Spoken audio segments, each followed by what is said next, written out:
সম্প্রতি প্রায় 50,000 মানুষের নাগরিকত্ব বাতিল করেছে কুয়েত। দেশটির প্রথম উপপ্রধানমন্ত্রী ও স্বরাষ্ট্রমন্ত্রী শেখ ফাহাদ ইউসুফ সৌদ আল সাবাহ এই তথ্য জানায়। তিনি জানান, কয়েকটি দেশের সঙ্গে সমন্বয়ের মাধ্যমে বহু প্রতারক শনাক্ত করা হয়েছে।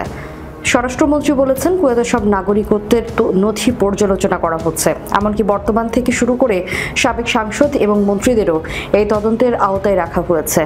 সোমবার আমিরাত ভিত্তিক সংবাদ মাধ্যম দ্য ন্যাশনাল জানিয়েছে, এই অভিযান মূলত সেই সব বিদেশিদের লক্ষ্য করে পরিচালিত হচ্ছে যারা অবৈধভাবে কুয়েতের নাগরিকত্ব নিয়েছেন। 1 বছরেরও বেশি সময় আগে কুয়েতের নাগরিকত্বের জন্য গঠিত সর্বোচ্চ কমিটি এসব মামলা যাচাই করে সিদ্ধান্ত নিচ্ছে।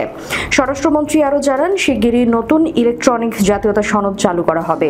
কুয়েত মূলত দ্বৈত নাগরিকত্বের অনুমোদন দেয় না, ফলে কুয়েতের নাগরিকত্ব নিতে হলে আগের নাগরিকত্ব ত্যাগ করতে হয়। এই উদ্যোগের মূল উদ্দেশ্য প্রতারকদের নাগরিকত্ব বাতিল করা।